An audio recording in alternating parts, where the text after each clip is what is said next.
Children worldwide aren't getting enough exercise. A report commissioned by the World Health Organization revealed that 80% of children ages 11 to 17 aren't physically active enough. Callen McGibbon is determined to reverse this troubling trend. He's the founder of REPerformance, which aims to provide an opportunity to excel in sport and life through fitness. They provide an all-in-one physical activity platform for educators. Their goal is to see what motivates the long-term application of physical activity. Because after all, there is no one size that fits all. Their pivotal element is connecting curiosity with consistent action. McGibbon joined me this week to have a discussion about fitness, well-being, children's health, and how we can spark excitement in kids to take ownership of their own fitness levels. I'm Kevin McShann. Let's have this conversation.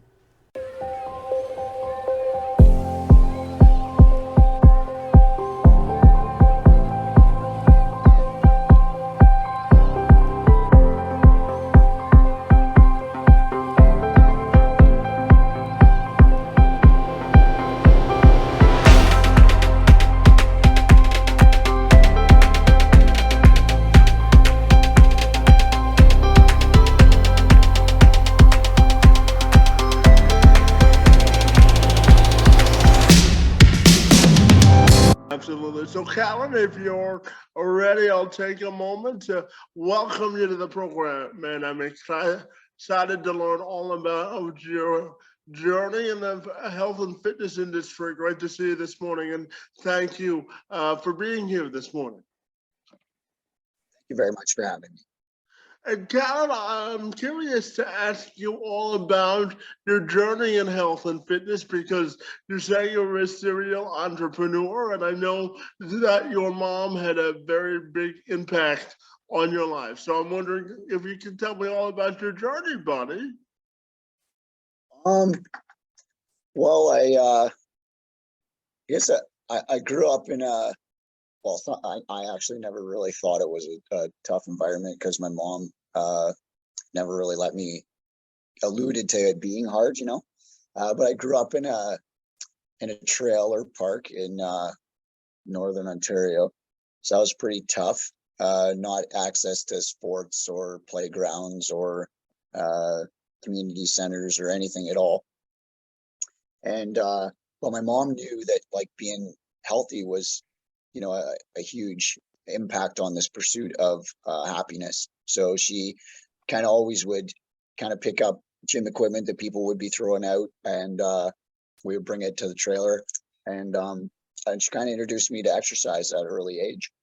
And looking back at it now, it was really the thing that kind of catapulted me forward in my life, because I always was able to kind of make good decisions in situations in school when it would be easy not to, and I think it all came from just the fact that I was healthy. I was physically fit and I was in a healthy place. I was in a healthy state of mind. Yeah, absolutely. And I know you describe yourself as a purpose-driven individual with a passion for learning about the human body and helping other people succeed in the same area. So talk to me about meeting people where they are and the satisfaction you get with helping other people.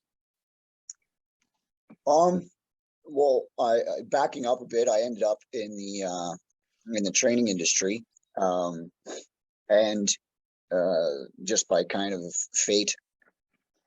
And I really believed that, in order to continually to make sure people were succeeding, I really just always had to get like a reflection point. So, a date and time where we would pick some type of thing that we would analyze and say, okay, here's where we are at this. And, what things can I give them now that they can succeed at that allows them to get better at something? I really kind of always felt like we needed to meet at some point with someone as to like where you are now so that I can give them things for them to be successful. Because being physically active isn't like a pass or fail thing here, right? It's about people becoming addicted to it. So it's not about comparisons. It's really about just finding out where they are today and then giving them things they can succeed at so they get addicted to being active.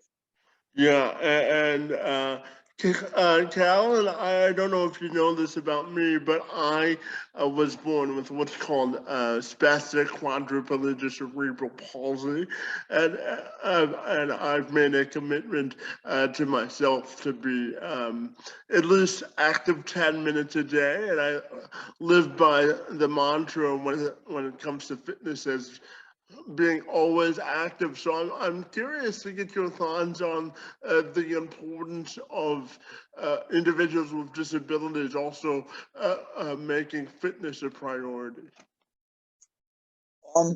Well, I've actually been the head coach of Sudbury's Special Olympics powerlifting team for the last 6 years. I think it might be 7 years now.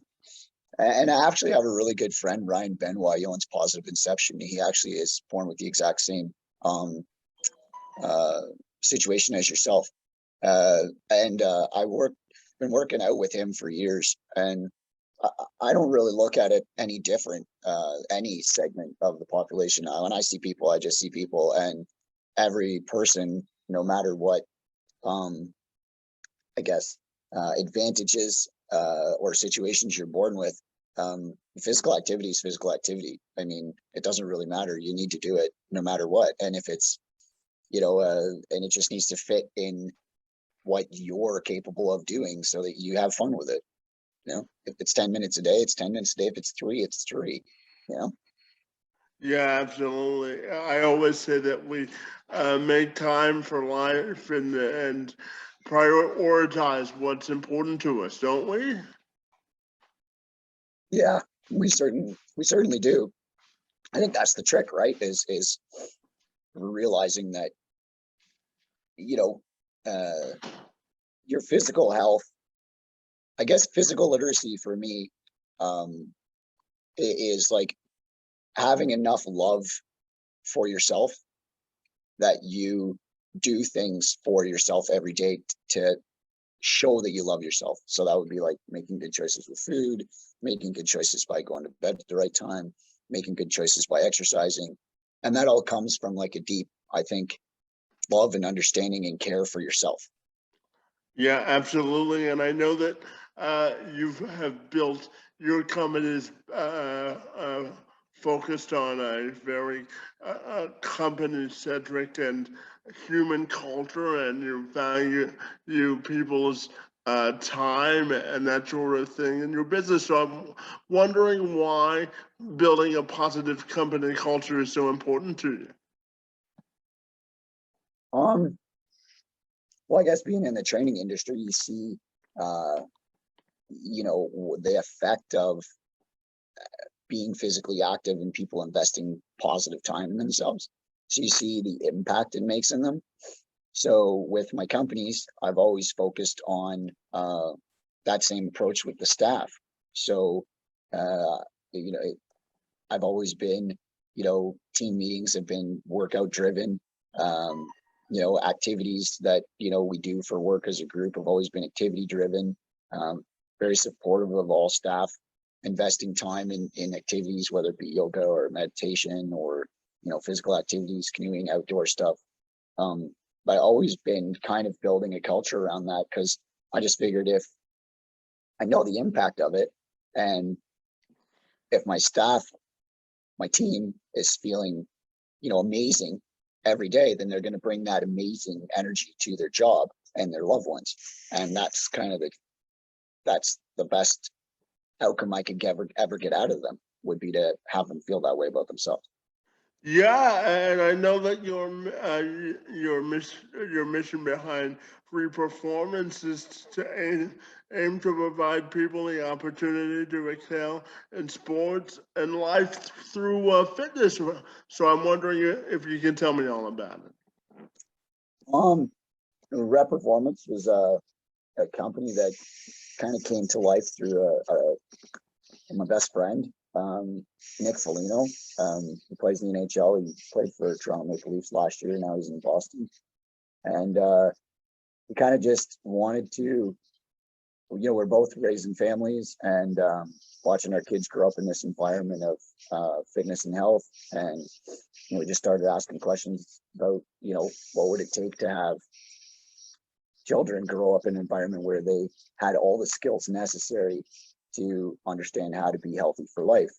And from that conversation, a couple of years of data work and development, and we ended up building a program that's for the education system that builds exercise plans for students and then allows like a differentiated learning experience. So it's individualized, so every student can learn about their own fitness and health at their own speeds. And it supports the teachers at the same time by, helping rid them of paperwork, and obviously a real big push, which is obviously having, more of a carbon neutral footprint. So getting rid of the idea of papers and photocopying and stuff like that from phys ed departments as a whole. So, that's kind of how it came together. And that was the reason we went into education, is because education was a place where phys ed is generally, everyone on the planet's, kind of real first experience with physical health. So if you really want to make a difference, you have to go to where everyone is. So we built a product for education. Yeah, and speaking of education, I don't need to tell you that childhood obesity is continuing to be something that we have to continue to address. So what do you think is the key to making sure that kids stay active inside and outside of the classroom? For one, it's ensuring that they're on a pathway that fits their current understanding or their current capacities. So, and competencies. So, what I mean by that is, typically phys ed, I can do it myself, but when I was in high school and I was doing phys ed, it was very sports orientated, and sports is fantastic, and I very much love sports, and it's been a big part of my life, but I didn't really pick up a lot of skills that I could use that were transferable into my supporting my own health when school was over, because 99% of students don't play sports past high school. So, how are you equipping them to be successful for life if you're not giving them skills like fitness, nutrition, meditation, yoga, which are really skills that you can do in a pandemic alone in your home, and you don't need any equipment and you don't need anything. Those are skills that kids can be equipped with forever. So I think it's educating them with skills that they can use without needing facilities and things like that. If they have access to them, I think that's great. But if they don't, you still need to know how to take care of yourself. Number two is making sure that the learning pathway is geared specifically to their speed, because phys ed isn't like the other subjects.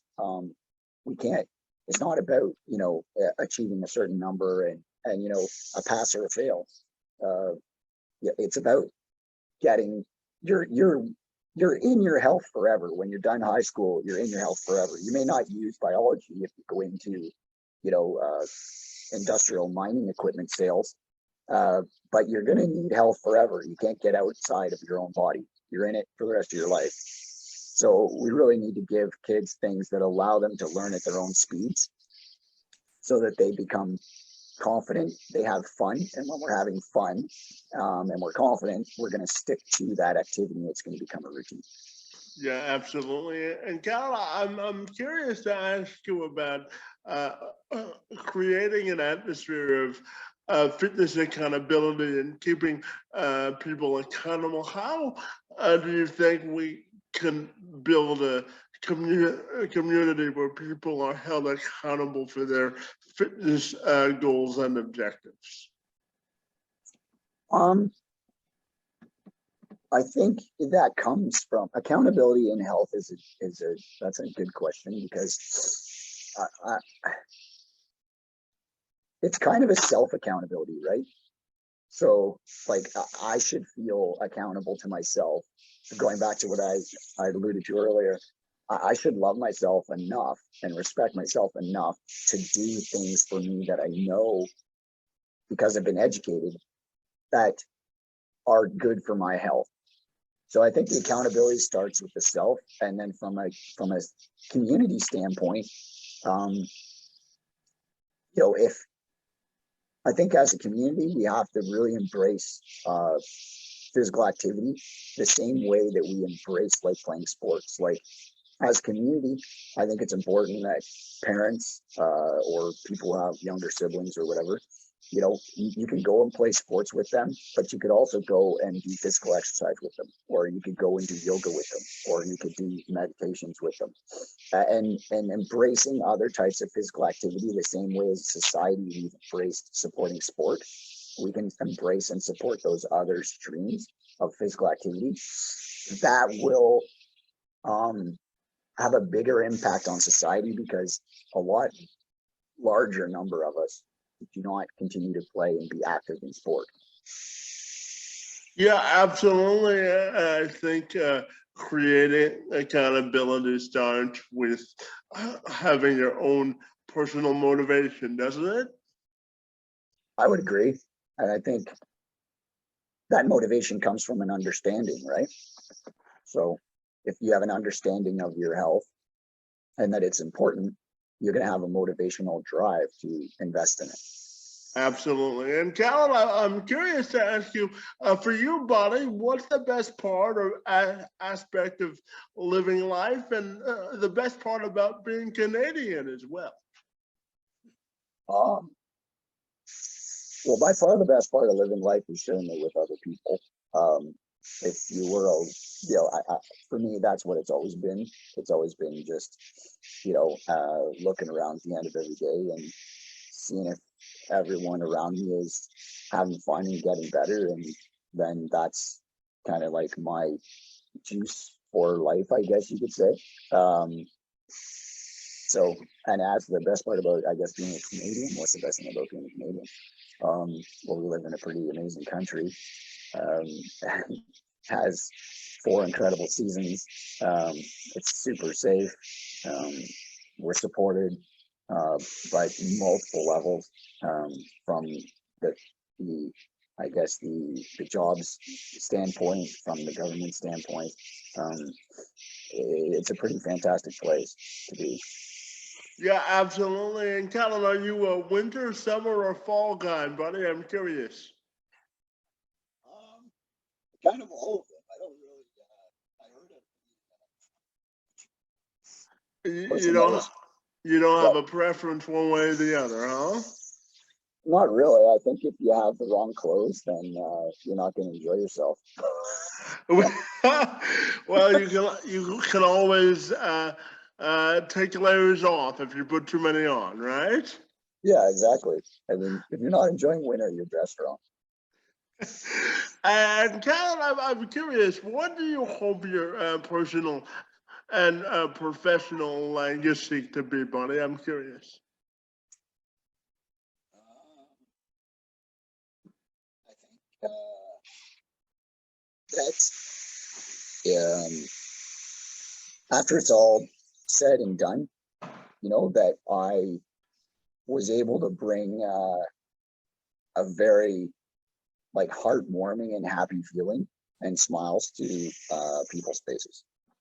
Yeah, absolutely. And finally, Callen, tell me, if people want to get connected with you, buddy, what's the best way they can do that?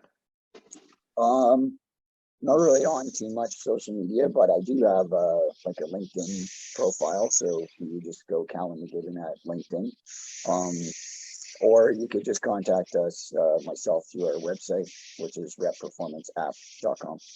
Fantastic. Well, Colin, I really enjoyed our conversation this morning about health and fitness. I want to thank you for your work in this space and making sure that people remain active and committed to their fitness. And I want to thank you for being here this morning. It's most appreciated. Thanks very much for that.